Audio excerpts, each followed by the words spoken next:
Hi, hello. Welcome to our channel VN Creativities.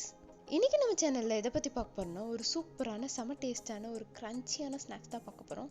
அது என்னன்னு கேக்குறீங்களா? வாழைப்பூ வடை தாங்க பார்க்க போறோம். இது வந்து ரொம்ப ஹெல்த்தியானதுங்க.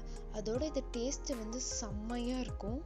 நம்ம நார்மல் பருப்பு வடையை விட அது கூட வாழைப்பூ சேர்க்கும் போது அது ஒரு வித்தியாசமான ஃப்ளேவர் கொடுக்கும் அண்ட் டேஸ்ட் கொடுக்குங்க. அதை நீங்க அனுபவிச்சு பார்த்தா மட்டும்தான் புரியும். ஸோ செஞ்சு பார்த்துடலாமா? இது எப்படி செய்யுதுன்னு பார்க்கறதுக்கு முன்னாடி இப்போ தான் நீங்கள் நம்ம சேனல் ஃபஸ்ட் டைம் பார்க்குறீங்கன்னா மறக்காம சப்ஸ்கிரைப் பண்ணிடுங்க. கூட அந்த பெல் ஐக்கனை கிளிக் பண்ணிடுங்க. அப்போ தான் நான் போடுற வீடியோஸோட நோட்டிஃபிகேஷன் உங்களுக்கு வரும். இதுக்கு ஃபஸ்ட்டு நான் வந்து 2 கப் அளவுக்கு வந்து பருப்பு எடுத்துக்கிறேன். அது கூடவே 3 வரமிளகாய், ஒரு 10லேருந்து 12 பல் பூண்டு, ஒரு 1.5 டேபிள் ஸ்பூன் அளவுக்கு சோம்பு எடுத்துக்கிறேன்.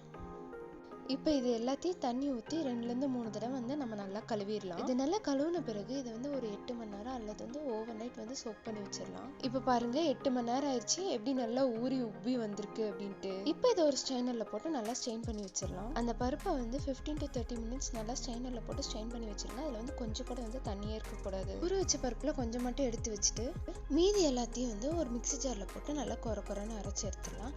இதை நீங்க போடும் போது இதுல கொஞ்சம் கூட தண்ணியே இருக்கக்கூடாதுங்க.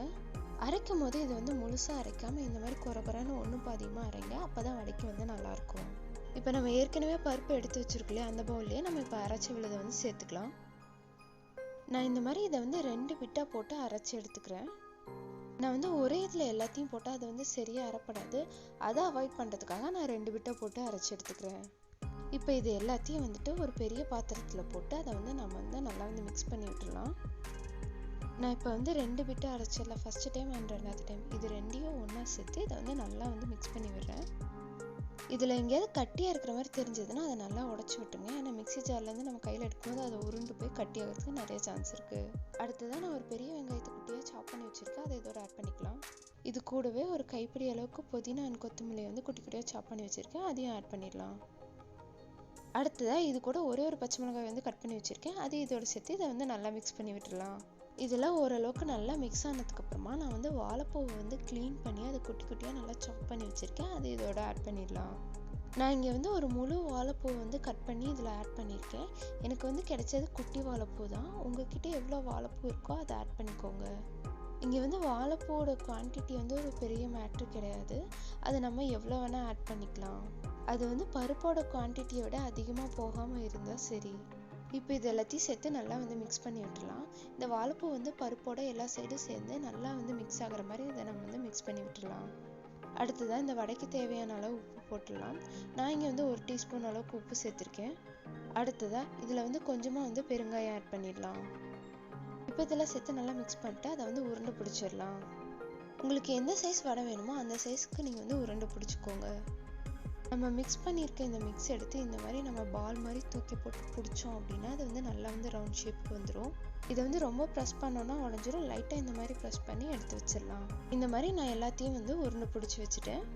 இப்போ அடுப்பில் வந்து ஒரு வானலில் எண்ணெய் ஊற்றி வச்சிடலாம். அது நல்லா காஞ்சதுக்கு அப்புறமா நம்ம உருட்டி வச்சிருக்கோம் இல்லையா உருண்டை, அதை எடுத்து இந்த மாதிரி ப்ரெஸ் பண்ணி எண்ணெயில் போட்டுடலாம். நீங்கள் ப்ரெஸ் பண்ணி போடும்போது எட்ஜஸில் எந்த ஒரு வெடிப்பும் இல்லாத மாதிரி பார்த்துக்கோங்க. இந்த மாதிரி ஒவ்வொரு உருண்டையும் எடுத்து ப்ரெஸ் பண்ணி போட்டுடலாம். அண்ட் நீங்கள் வடையை போடும்போது எண்ணெய் வந்து நல்லா காஞ்சிருக்கணும். அப்போ தான் கரெக்டாக இருக்கும். வடை வந்து ஒரு சைடு வெந்ததுக்கு அப்புறமா அதை திருப்பி போட்டு இன்னொரு சைடு வேக வச்சிடலாம். இந்த மாதிரி 2 சைடும் மாற்றி அதை வந்து நல்லா நம்ம வேக வச்சு எடுத்துடலாம். ஒரு சைடு வெந்ததுக்கு அப்புறமா இன்னொரு சைடு திருப்புங்க, இல்லைன்னா அது உடஞ்சிடும். இப்போ பாருங்கள் இது நல்லா வந்துட்டு கலர் சேஞ்ச் ஆக ஆரம்பிச்சிருச்சு. இப்போ வந்து இன்னொரு சைடும் திருப்பி அதே மாதிரி அதை வந்து நல்லா கலர் சேஞ்ச் ஆக விட்டுடலாம். இந்த மாதிரி இதை மாற்றி போட்டு அதை வந்து நல்லா வேக வச்சிடலாம். இப்போ பாருங்க வடை நல்லா வெந்து வந்துருச்சு. இப்போ இதை எண்ணெயிலேருந்து எடுத்துடலாம். அவ்வளோதாங்க, நம்ம வாழைப்பூ வடை வந்து சூப்பராக ரெடி ஆயிடுச்சு. இதில் வாழைப்பூ உரிக்கிறது மட்டும்தான் கஷ்டம், மற்றபடி எல்லா வேலையும் ஈஸி தாங்க. நான் இதை வந்து முதல் நாளே வந்து வாழைப்பூ உரிச்சு கட் பண்ணி அதை வந்து பாக்ஸில் போட்டு வச்சுட்டேன். ஸோ அடுத்த நாள் செய்யும் போது எனக்கு பெருசாக ஒன்றும் கஷ்டம் தெரியல. நிறைய பேர் வாழைப்பூவோட வேலை அதிகம்ன்றனால தான் செய்ய மாட்டாங்க. இந்த மாதிரி செஞ்சு பாருங்க, ஈஸியாக இருக்கும். இதை வந்து தேங்காய் சட்னியோட சர்வ் பண்ணும்போது தேவாமிர்தமாக இருந்ததுங்க. உங்களுக்கு தெரிஞ்ச யாருக்காவது வாழைப்பூவோட ரொம்ப பிடிக்கும்னா உங்களுக்கு இந்த வீடியோ ஷேர் பண்ணுங்க. இதை மறக்காம செஞ்சு பார்த்து எப்படி இருந்ததுன்னு எனக்கு கமெண்ட்ல சொல்லுங்க. இந்த வீடியோ பிடிச்சிருந்தா லைக் பண்ணுங்க, ஷேர் பண்ணுங்க, கமெண்ட் பண்ணுங்க, மறக்காம சப்ஸ்கிரைப் பண்ணிருங்க. தேங்க்யூ ஃபார் வாட்சிங். Bye by.